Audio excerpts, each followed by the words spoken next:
Hello.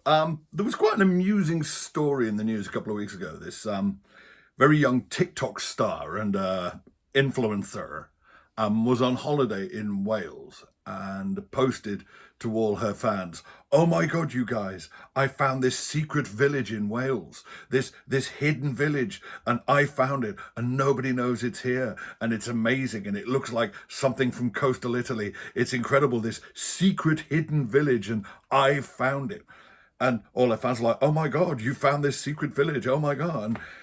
And everybody over 30 went, "That's Portmeirion. That's not secret. That's not hidden. That's one of the most popular tourist destinations in the country. It gets literally thousands of visitors every year. There was an annual rock festival there for like an entire decade. It's the village from The Prisoner. It's not just not secret, it's actually famous." So, on the one hand, it might be fun to do a video about the slightly maddening tendency of younger millennials and Gen Zs to assume that if they've never heard of something, it doesn't exist.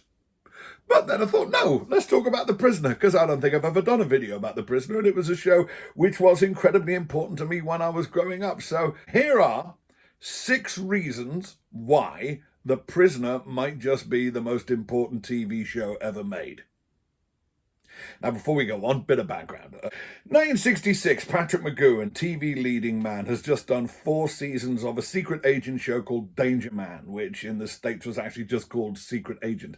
Doesn't want to do any more. The network don't want to lose him. They ask him if he has any ideas for something to follow it up with. And he talks it over with the script editor, George Markstein.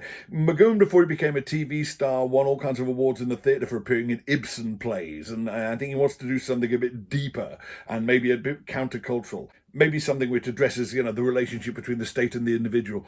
Markstein, meanwhile, has been reading up about a place called Inverlair Lodge, which was an estate in Scotland, which during the war had been run as a kind of luxury prison camp for spies who were between missions, but who knew way too much to be allowed to just wander about in the outside world. And they came up with the idea of what happens if Danger Man quits? What happens if Danger Man decides he doesn't want to do it anymore, much as McGoohan just has? What happens to him? And so they had this idea about a secret agent, still played by Patrick McGoohan, possibly still John Drake, but he's never named as such. McGoohan always insists that that's because he didn't think it was the same character. Markstein always insisted that the only reason they didn't go ahead and call him John Drake was that would have involved paying money to Ralph Smart, the guy who invented Danger Man. And so we see McGoohan still apparently playing a secret agent, storming into his office in Whitehall, shouting at the man behind the desk, who is played by George Markstein in a little cameo, throwing a letter of resignation at him, then going home and being gassed by a bunch of rogue undertakers. And when he wakes up, he is now living in Portmeirion. Although it's not named as Portmeirion, it is just the village. And it is this mysterious establishment where he is free to do whatever he likes, except leave. And he doesn't know whether he's been pinched by his own side to stop him talking, or whether he's been pinched by the other side to make him talk. And that's the premise. And it's set up very neatly in 2 minutes in the opening title sequence. That's good economy of storytelling. These days, that would be the whole pilot episode. But no, 2 minutes title sequence. You're in, you're out. Let's get on with the show. As indeed we shall get on with the show with reason number 1. Number 1, it introduced weirdness to prime time. Now, while The Prisoner is, these days, considered to be pretty much the epitome of your cult TV show, it was not meant to be a cult TV show. It was meant to be a big primetime TV show. That's how it was conceived, that's how it was made, and that's how it was presented. This, after all, was the star of Danger Man in his new full-colour series. This is not being squirreled away on some minor interest channel, because there were no minor interest channels. This debuted in 1967. There were 2.5 TV channels in the country. So it was presented as a mainstream primetime adventure series, which then just turned out to be extremely weird and elliptical. And while maybe it took a while for its influence to really kick in, you can definitely sense its very direct influence in a lot of self-consciously weird and trippy TV shows. I would suggest no Prisoner, no Twin Peaks. Absolutely no Prisoner, no Lost. Lost owed an incalculable debt to The Prisoner. Right up to relatively recent stuff like Life on Mars. Life on Mars to me was a direct hybrid between The Prisoner and The Sweeney. Even into the movies, stuff like The Truman Show. Number 2, it pretty much invented the miniseries. The Prisoner ran for a very odd length of episodes. There are 17 episodes, just one season, 17 episodes. Back then, as now, TV seasons were generally commissioned in multiples of 13, because that's how the year works, 13, 26, 52. Now, apparently when Patrick McGoohan first pitched the idea, he just wanted to do 7 episodes. Just 7 one-hour shows in and out. But that kind of limited series, mini-series format just did not exist in 1966. So initially, I think the idea was to do 2 runs of 13 and have that first series end on a cliffhanger in which the prisoner, number 6, has... Oh, that's the other thing. Nobody has any names in the village. They all just have numbers, and our hero is designated number 6. That is, on the one hand, a nice evocation of the sort of the depersonalization of the village, which is one of the themes of the show. But it's possibly also an expedient to get around to the fact that they don't want to admit that this is still the same guy as in Danger Man. Anyway, in what was going to be the last episode of season 1, number 6 has beaten literally everything the village can throw at him. They admit this and grant him his freedom, and it ends on that cliffhanger. Now, I seem to recall reading somewhere, this may be apocryphal, that the idea for season 2 was it begins with him being released. Season 2 is set back out in the outside world. But over the course of season 2 of The Prisoner Back in the Outside World, he realizes he is still being watched, he is still being followed, he is no more free in the outside world than he was in the village, and hey, maybe he never really was free. In the event, when they finished those first 13 episodes, the decision was made just to make another 4 and then wrap it up. Why they thought they needed another 4, I don't know. But they went ahead and made like this sort of season 1A of 4 episodes, including the finale. Rather awkwardly, of course, Patrick McGoohan, the star, thinking he was going to get some time off between seasons, had signed on to star in the movie Ice Station Zebra. So he wasn't around for the beginning of this filming block. So inevitably, this being a 60s sci-fi show, they do the mind swap episode. And for one episode, number 6 is played by Nigel Stock. What this means is the prisoner kind of accidentally ends up inventing the limited series format. 17 episodes in and out, and that's it. And there was never any plans to make any more. Number 3, it proves that sometimes the best ideas happen by accident. Now, certainly one of the most memorable images from the prisoner is the thing called Rover. Although he's only ever called that once in the whole series.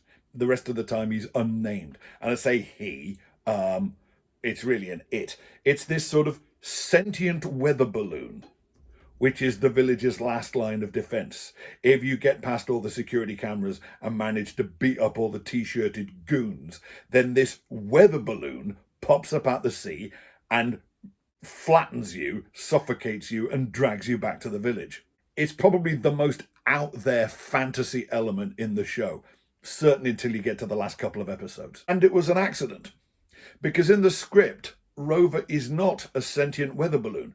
Rover is a kind of weird trundling robot thing. He's described in the script as being this sort of mechanical dome with a flashing light on the top that trundles around the village. What exactly this thing looked like was the source of much speculation in Prisoner fandom back when I was immersed in Prisoner fandom in the 80s.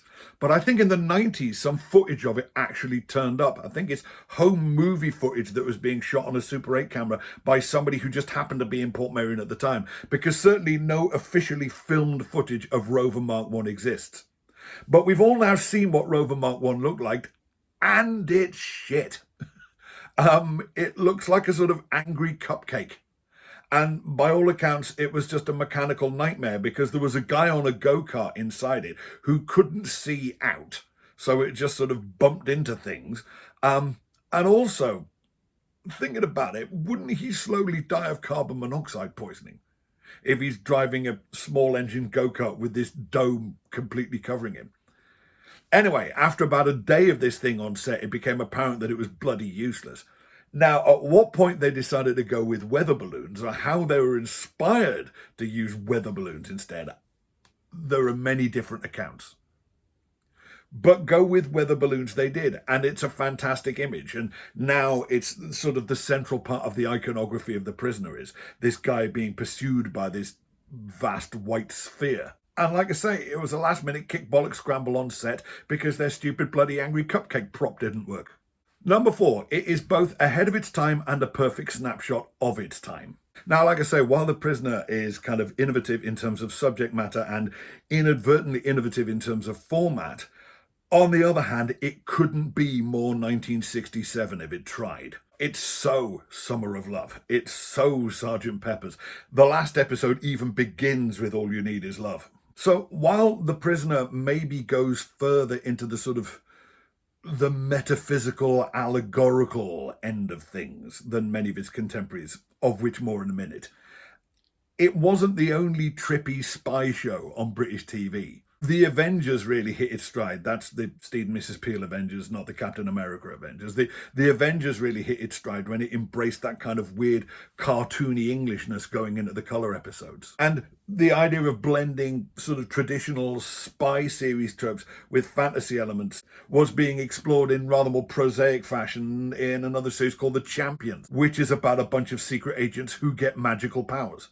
So while The Prisoner was forging ahead in many respects, if you wanted people to get an idea of what popular culture was like in 1967, you could clue them up completely in 2 hours, sit them down, make them listen to the whole of Sergeant Pepper, and then show them the first episode of The Prisoner. Number 5, there is no boring explanation at the end.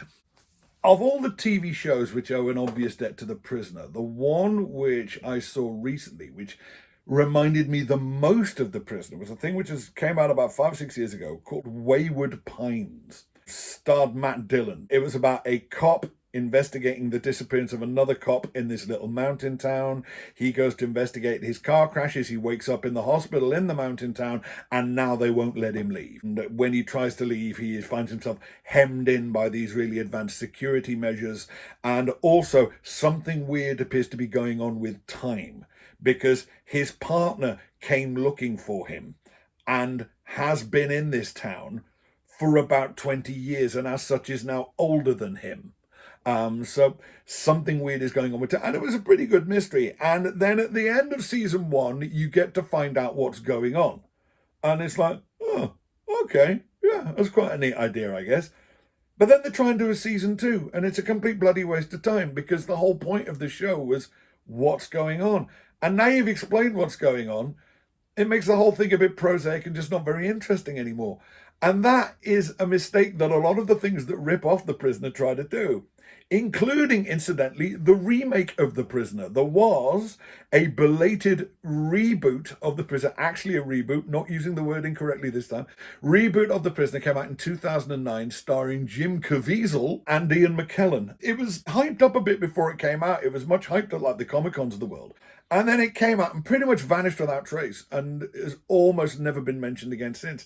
It stuck quite close to the original in some ways. A few scenes were almost exactly remade. There's a scene in the first episode of both where number 6 goes to the village shop and tries to buy a map of the village. And that scene is repeated almost word for word in the new version. But again, the new version, like the original version, kind of coasts along on the enigma of what's going on here. Who's in charge here? Why is he here? Why won't they let him leave? And then in the last episode, they tell you. And it's like, oh, okay. Well, I guess that kind of makes sense. Whereas, rather wonderfully, the original Prisoner absolutely stuck to its guns and never explained anything. The final episode is the one where it finally tips over into metaphysical allegory. There have been kind of metaphysical elements running all the way through the show, and very much the feeling that what we're watching here is some kind of, it's all subtext. There's some kind of an analogy going on here, and maybe none of this is actually meant to be happening. And then you get to the last episode, and you're like, yeah, this is now definitely a metaphor for something, but we don't know what. So the last episode, Fallout, wraps up the show, in my mind, kind of perfectly, but doesn't explain anything.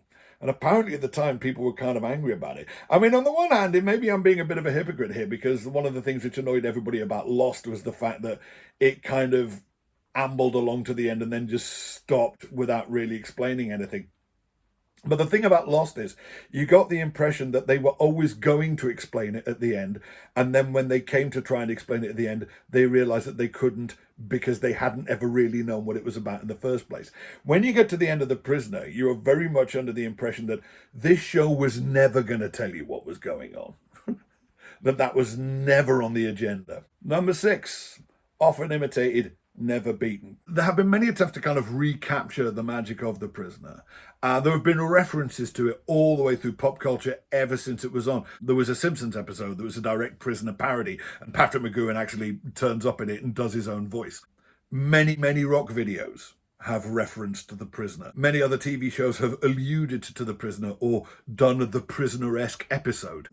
And there have been various attempts to revive it over the years, including, like I mentioned, an actual reboot in 2009, which kind of didn't really work. And I think The Prisoner really is one of those lightning in a bottle instances. It's one of those shows where sometimes you'll find that even people who've never seen it seem to know a great deal about it because it's had such a big impact on the collective pop culture. It is, of course, all up on BritBox right now. And if you haven't got BritBox, I'm fairly sure you can download the whole thing on Amazon. One thing I will be interested to see is how people interpret it politically these days, because there was never really a clear consensus on what it meant politically to begin with. McGoohan seemed to think it was some kind of countercultural statement about the importance of being allowed to not fit in, of being allowed to express one's individuality. George Markstein was coming from an altogether more conservative angle, seemed to think that the whole thing was a kind of a libertarian protest against the suffocating overreach of the state. And one can imagine a scenario in which the red pill crowd sees upon The Prisoner as a classic illustration of their own point of view and what they're talking about, much as they did with The Matrix. And, you know, they were completely wrong about The Matrix as well. But that's one of the things that makes The Prisoner so timeless. It's definitely about something, but what it's about is kind of up to you. So anyway, if you haven't seen The Prisoner yet and you have BritBox or Amazon, then do check it out. It is definitely worth your time. If you have seen The Prisoner and you have some thoughts on anything I just came out with, then please share them in the comments. Okay, you know I'm going to say it. I can't not say it. Here it comes. Be seeing you. This video was made possible by the supporters of my Patreon project, who help me make fun things while receiving great perks and rewards. If you enjoyed it, why not follow the link and join us?